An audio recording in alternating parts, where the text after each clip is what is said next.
First of all, I am very much thankful to our Honorable Headmistress Avarnan and her colleagues that they have given me an opportunity to deliver motivational speech to this CSSC youth.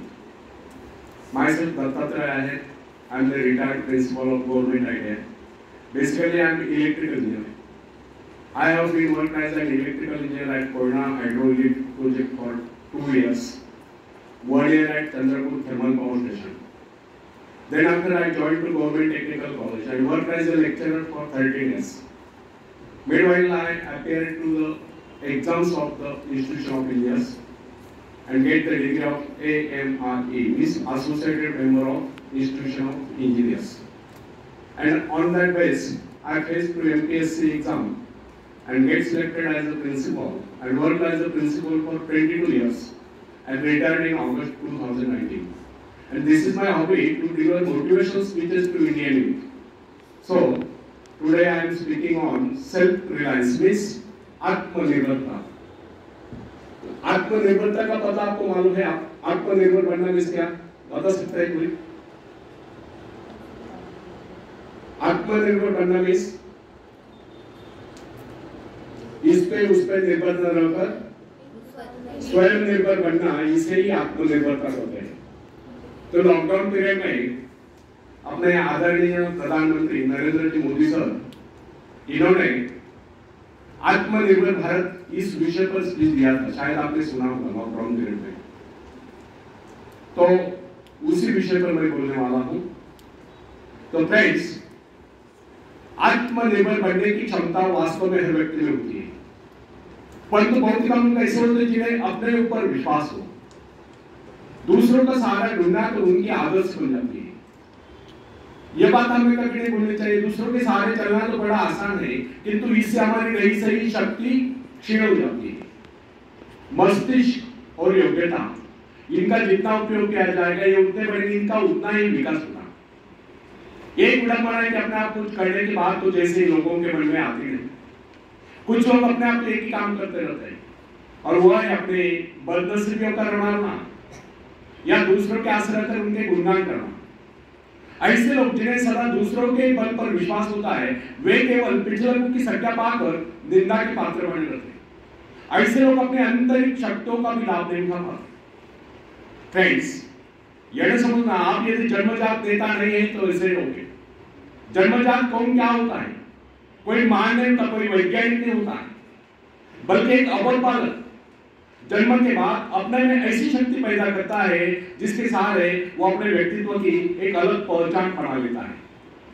इतिहास में ऐसे बहुत से लोग हुए जिनमें नेतृत्व करने की योग्यता नहीं थी, फिर भी वे अपने प्रयत्नों से, अपने परिश्रम से अपनी योग्यताओं का विकास करके महान नेता बने। नेता वही होता है जो किसी पर निर्भर हो, जिसमें नेतृत्व करने की क्षमता, जो दूसरों के विचारों का सहारा लेना आवश्यक न समझता, उसमें स्वयं सोचने और अपने कार्यक्रमों को स्वयं निर्धारित या कार्यान्वित करने की क्षमता होती है।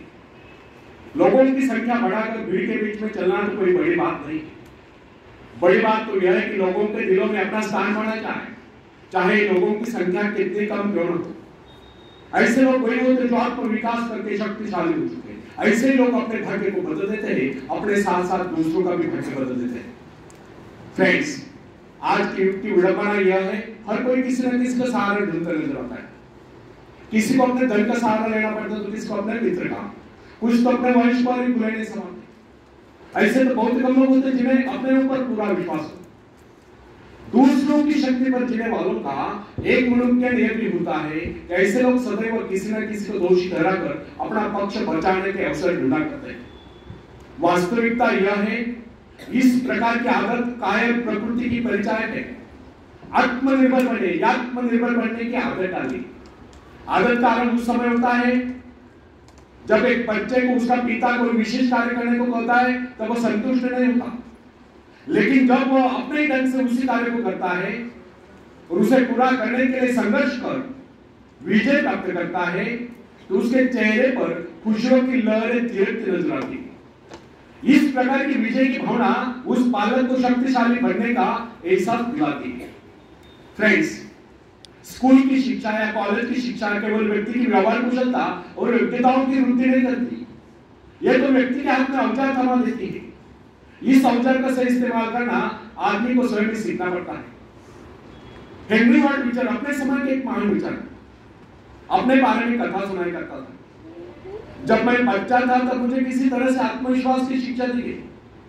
मुझे ब्लैक बोर्ड के पास भेजा जाता था। मुझ में शंका और संदेह होने का रोग था। मेरे टीचर मुझे बार बार कहते इस पाठ को अवश्य कर लेना। उनके स्वर में काफी क्रोध बात था। उनका यही कहना था कि हमें केवल प्रश्नों के उत्तर चाहिए। यद्यपि उन शिक्षकों का यह व्यवहार कठोर ही प्रतीत होता था, किंतु इतने सारे बच्चे को सीधी राह पर लाने के लिए उनका यह व्यवहार उचित था। और इस व्यवहार का नतीजा था कि 1 मास से भी कम समय में विधि मैं उन सभी सवालों के जवाब निकलने लगा जो मुझे सबसे कठिन लगता था।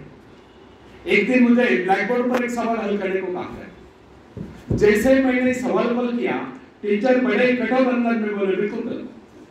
अब मेरे पश्चात उन्होंने किसी दूसरे छात्र को बुलाकर उसी सवाल को हल करने को कहा। उसने उसी तरीके से सवाल हल किया जिस तरीके से मैंने किया था। मेरा उसका जवाब एक था।